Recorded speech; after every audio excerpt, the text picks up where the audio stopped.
and welcome back to another episode of Mass Monologues. Today, I'm excited to have with me an editor and a rapper, Kevin Aguirre.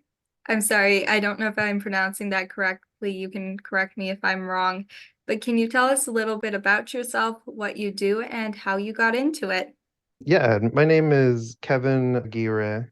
I'm a filmmaker and artist in LA. I've been out here for a few years since 2018. But I don't know, I chose to pursue a career in film, and I've always worked on music on the side, but it's never been the forefront. More recently, since last year, I've been performing. But the majority of my time I spent working on the film industry and just trying to make music videos, art. We shot a couple short films, a feature with some friends. Actually, our feature's coming out, I think, next month. But that's an old one that we worked on for almost a decade. Can you Um, tell me how you got into the film industry? Have you always been a huge consumer of films, or what inspired you to pursue cinematography? I don't know. I think for me, I haven't watched a lot of movies. I've watched a lot more TV than I have movies. When I was a kid in high school, I did TV production and drama. I was always into the arts stuff. And then I ended up deciding to go to college I'm from Florida. I decided to go to college at Full Sail University.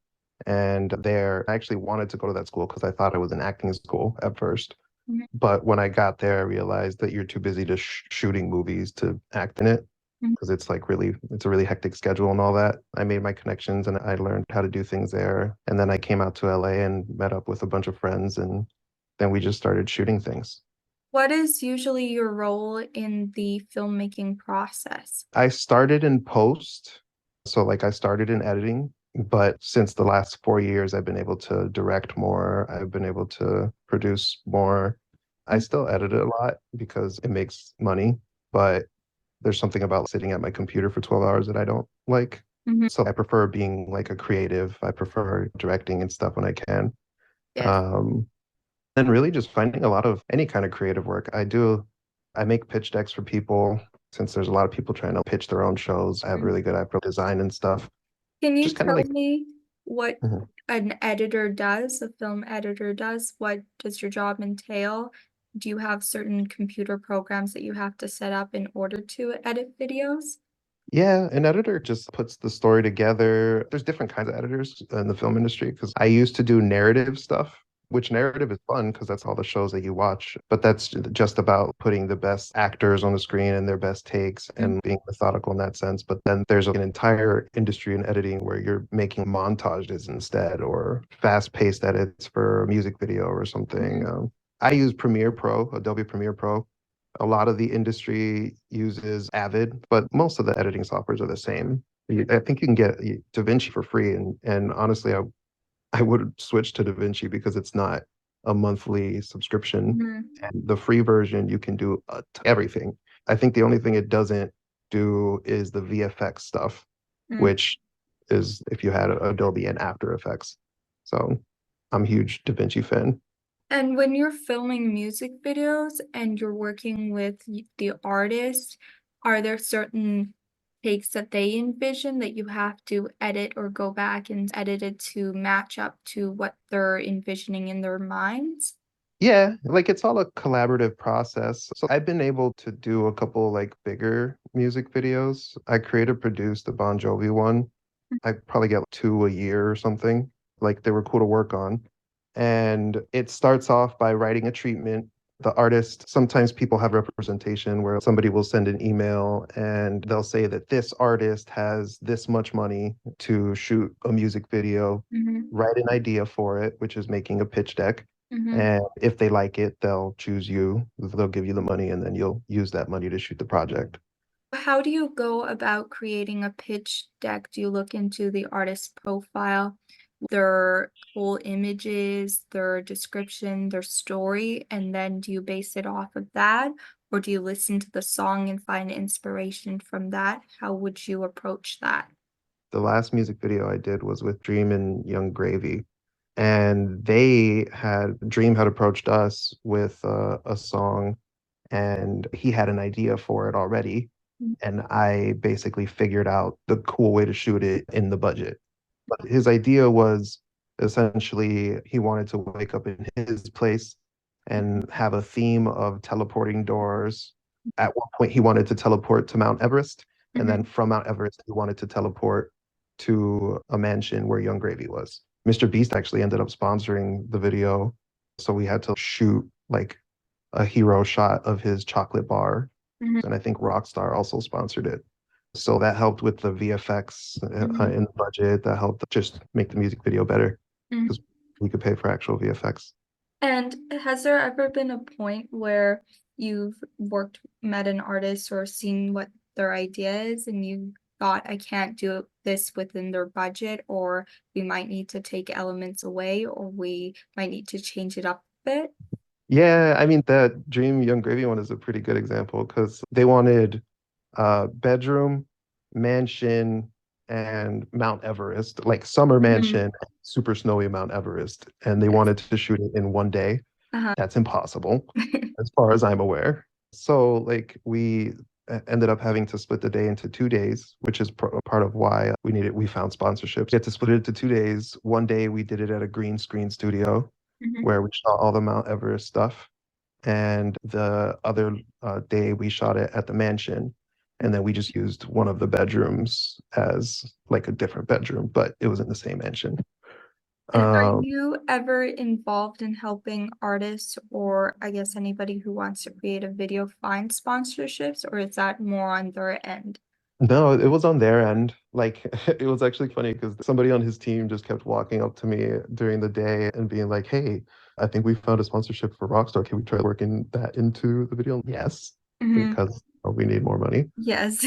So I was like, "Yeah, hell yeah, come on!" And then I just found funny jokes to try to do it. Like the whole theme of the video was basically a dream discovering a new world with like joy and happiness and stuff and then in Young Gravy's lifestyle. And Young Yes. Gravy is more of a fashionista person. And then Young Gravy's like using the door to show different locations and different enjoyable things. Wow, that's wonderful. Have you ever came up with an idea for the artist entirely yourself, and they just said, here's the song, you go create something?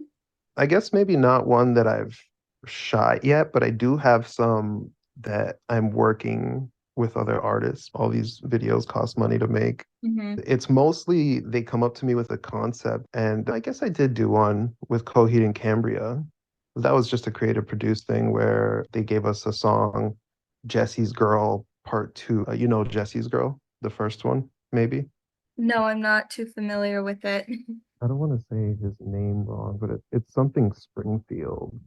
Oh, Bruce Springsteen. Yeah, I know him. Yes. Yeah, so I think he had a song called Jesse's Girl, and then Coheed and Cambria, the band, collaborated with him to make a sequel to that song.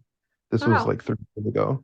And basically just I think it was a return of a dangerous girl while he was like working at a bar. I think he saw that we figured out the concept was we did it with the lyrics. Of course, I Hmm. listened to the song, but we built the world where Bruce Springfield is working at a bar and there's this like animated girl that walks in. That was like the Hmm. clever concept that it was like half real, half animated. Hmm. This girl was just wreaking havoc on his bar. So it goes both ways depending on what the artist wants. But it is a collaboration. It is also a job. At the end of the day, I want to do what the artist wants.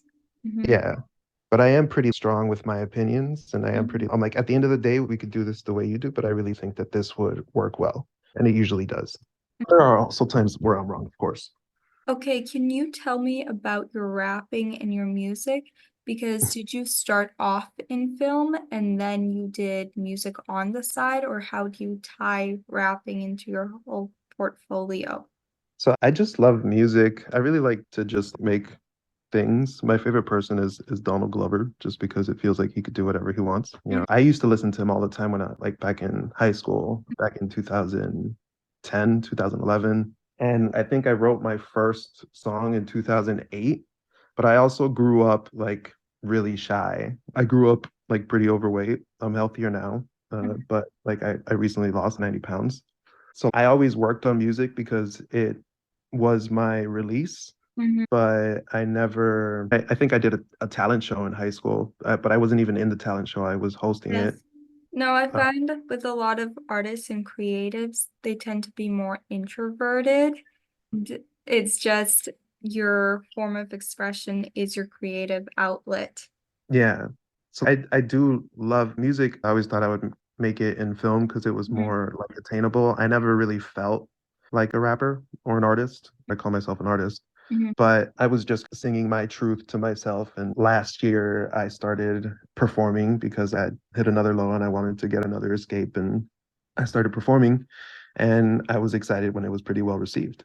mhm. And can you tell So me about performing, especially if you're tend to be more introverted and a little self-conscious, I would assume, because when you think of a performer, you think of someone who's extroverted, who can talk to tons of people and just be comfortable on stage. And that yeah. seems to be a little bit of a misconception, especially when I talk to musicians or performers.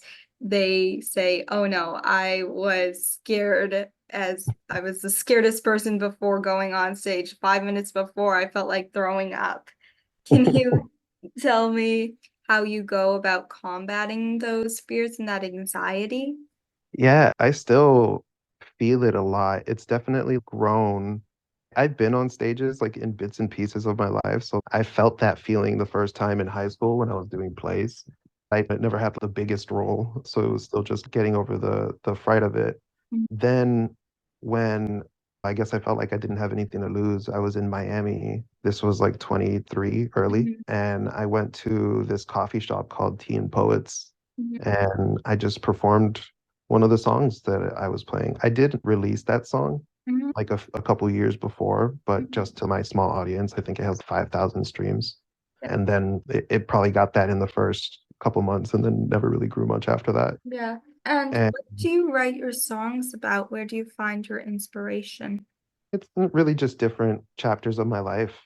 It's read a lot of music about like love and heartbreak and Mhm, just like the struggles that I've gone through, the way that I see the world. I feel like I want a better world mhm, and I want to put that in music a little bit. I like the J. Coles of the world because they really make you think. Like that's the kind of music that I want to make. I really want to do things that make people think about their own mistakes that they've made mhm. and like how you grow from it, how you learn from it. Make the world a better place. Yeah, in your own way. No, I Mhm. love that. And the first song you released, can you tell me about the recording process of it? Did you have to collaborate with the music producer or did you do it all yourself? I did collaborate with one person. I did the recording myself. I also, growing up shy, I had a lot of blocks growing up. So I didn't really approach a lot of people physically with the music that I made. I ended up making a friend who liked mixing and mastering, and I showed him some of my songs. He really liked it. And I think I was working in reality TV at the time as a PA, Jersey Shore, Mhm, funny enough. So while we were traveling for those jobs, I would record the vocals and I would send them to Florida mhm, where the engineer was, and he would mix and master them for me. And then for a little bit, I uploaded the songs and I made a couple Instagram posts for it. mhm. But I was just happy that they were like released and stuff. Yes. I, I haven't really released anything in the last 4 years, and I still have. Sometimes I'll get like 30 monthly listeners. Most of the Yes. time it's 10 or something. So I'm like, I'm Uh-huh. wondering who is still listening. And then also, I'm planning on doing something different with those Mhm. songs now too, because since nobody's really listened to them, No, it's crazy how sometimes your listeners tend to be these people in obscure places. Like I see yeah, people from Argentina. I'm like, who is that? My mom doesn't even listen to this as much as that yeah, person. exactly. I know at least my cousin listens to it, and I think my brother does too. Like some of my family does, but I don't have a huge family, so it's definitely not 30. It's probably like 5 family members that listen to me, and then the rest going somewhere else. But yeah, I'm trying to turn those songs into a mixtape now because like back in '07, '08, Lil Wayne was always dropping a bunch of mixtapes with everybody's stuff. And I find it Mhm. hard to like connect with the instrumentals I find online. There are some Yes. that I like, and then they also cost money. Mhm. So to make an entire album, you'll probably spend $2,000 or something just buying Yes. instrumentals. And that's only if you want the unlimited license, not even the Mhm. exclusive ones. But yeah, I want to try making a mixtape to see if I can get that to get attention. And then it was supposed to be my first original album called KTG, but I'm turning it into a No Ceilings type mixtape, Mm, more B-side because I feel more of a like conscious rapper than a clever one. yes. And I'm calling it March On because if Mhm. there's one thing about me, I march on. That's the slogan. And yeah, that's where I'm at with music right now. I'm just performing around LA, making connections, trying to meet artists and shoot Mhm. cool videos with them. I love that. I'm going to wrap up the podcast now. Do you have any social media channels or any website links people can reach you at? You can find me on Instagram at creatively.cav. That's where I'm most active right now. I do have a website too, creativelykev.com, but Instagram is probably the best way to reach me. And yeah, if you're an artist and want to shoot videos, I would love to do that. If you look at my profile, I think you can see at least good visuals. And I really just want to make art. So hopefully I find more people like that. I love that. Thank you so much for taking the time and being here. And for people who are listening, thank you for tuning in. If you like this podcast and you want more episodes, please do share it with a friend or family member. Bye. I'll talk to you later.